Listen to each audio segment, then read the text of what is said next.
السلام عليكم، ازيكم يا حبايبي؟ عاملين ايه؟ يا رب تكونوا كلكم بخير وصحه وسعاده. تعالوا بقى النهارده اما نعمل مع بعض احلى بانيه باحلى تتبيله وقشره ثابته عليه جدا.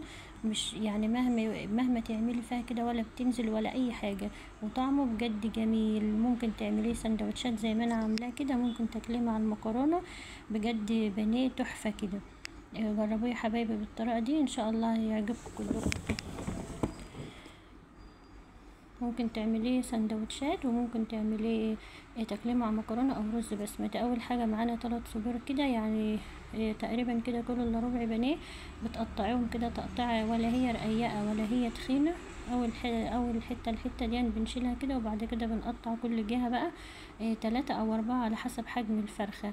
الحجم دي كده مناسب قوي وجميل، ولا هو رقيق ولا هو يعني مهيش رقيقه قوي ولا سميكه قوي. دي كده 2 هما، يعني الجهة عملتها على 4، وطالعة ما شاء الله جميلة هي مع بعضها يعني، وشكلها جميل وما شاء الله عليها زي الفل. ممكن تجيبيه انت جاهز على طول، وممكن تجيبيه وتخليه انت زي ما انا عملت كده. بوريه لكم اهو، كلها جميلة وسمكها حلو وقطعة جميلة خالص ما شاء الله عليه. التتبيلة بقى هنحتاج بيضة او 2. انا عملت بيضة واحدة. لو عندك بيضتين صغيرين كده برضو حطيهم عادي. ودي زبادية، علبة زبادي كده ومعلقة، ودي 3 معالق دقيق. 3 معالق دقيق. ودي معلقة صغيرة فلفل اسمر، ومعلقة صغيرة بصل وبودر وتوم بودر. هي دي كل البهارات اللي هنحتاجها، ومعلقة بابريكا، ومعلقة دي يعني يا اما 7 بهارات لو عندك، او او بهارات بانيه بتجيبيها كده، والملح طبعا. وبتقلبوهم كده مع بعض، وبتزودي بقى بميه لما توصلي كده للسمك اللي هو يعني ولا تقيل ولا خفيف. يبقى كده خلاص بقت التتبيله جاهزه معانا. جربوها يا حبايبي بالتتبيله دي، بجد تتبيله جميله قوي. ولا هتحتاجي بقى كذا حاجه، كذا طبق تعملي فيه بيض لوحده وبقسماط لوحدها وكده، ولا اي حاجه، وبتبقى جميله. وتتبيله لازقه بقى على البانيه كده وحلوه قوي. شايفين اهي ما شاء الله عليها، جميلة بجد تحفة خالص. حبيبة قلبي بقى اللي طلبت مني وصفة البانيه، احلى وصفة بانيه لاحلى حبيبة قلبي في الدنيا والله، عشان خاطرك عملتها لك يا حبيبة قلبي. ولو اي حد برضو محتاج حاجة يقول لي وانا هعملها لكم على طول ان شاء الله. كده خلصنا الكمية كلها اهي، وتسيبها بقى في التلاجة كده ليلة، يا اما اقل حاجه ساعتين لو منتش مستعجل. ودي بقسماط عادي خالص مفيش عليها اي حاجه. وبتاخدي بقى بقطعه كده، بتدوسي عليها جامد، بتقلبها بقى في البقسماط من اليمين والشمال كده، وتضغطي جامد. اهم حاجه الضغطه دي عشان القشره يعني ما تطلعش من على البانيه وقت التحمير. وبتحطيه بقى في الاطباق لو هتفرزيه، لو عايزه تفرزيه وتطلعيه بقى وقت ما انت محتاجه كده على طول يبقى جاهز معاكي. بيبقى جميل قوي برضو. بتفرزيه في الوقت دي كده، يعني خلاص تعمليه في البقسماط، وتلفي بقى الطبق في ستريتش وتحطيه في الفريزر. لو مسافره او عندك مصيف او بتشتغلي او حاجه ومحتاجه ان انت تعملي الحاجه وتحطها في الفريزر على طول، وقت ما قبل ما تبدأي تجهزيها كده، تطلعها بشوية، تفك كده وتحطها في الزيت على طول. بجد بتبقى حلوة قوي قوي. لو وصلتوا هنا بقى يا حبايبي، ما تنسوش تصلوا على النبي وتعملوا لايك للفيديو وتشاركوه مع حبايبكم، وكومنت حلو كده من قلبكم. وانا بشكركم كلكم والله، وبشكر كل متابعيني.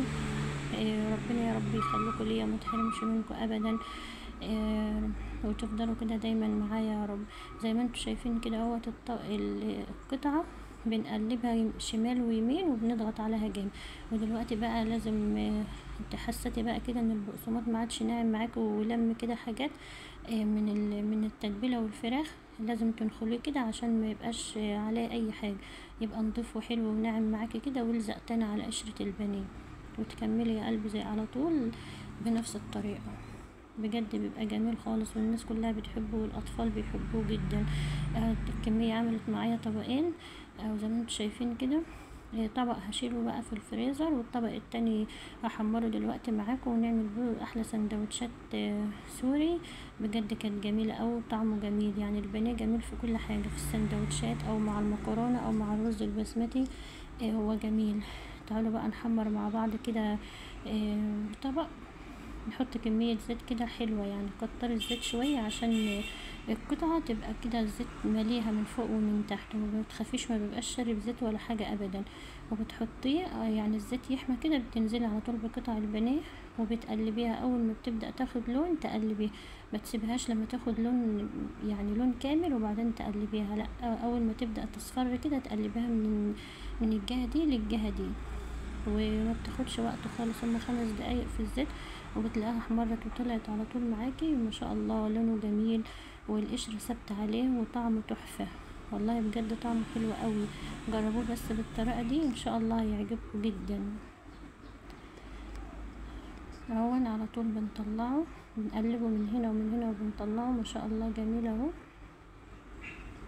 وشكله حلو والقشرة ثابتة عليه ولا يعني ولا بينزل من عليه القشرة ولا اي حاجة. شايفين اهو بجربهولكوا بالشوكة جميلة اهو، حتى وانا بقطعه بالشوكة برضو القشرة ثابتة عليه ولا اتقطعت ولا اي حاجة.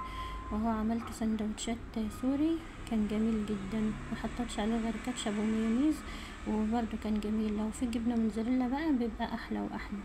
وخلاص بقى كده يا حبايبي، اشوفكم على خير الفيديو الجاي، مع السلامة.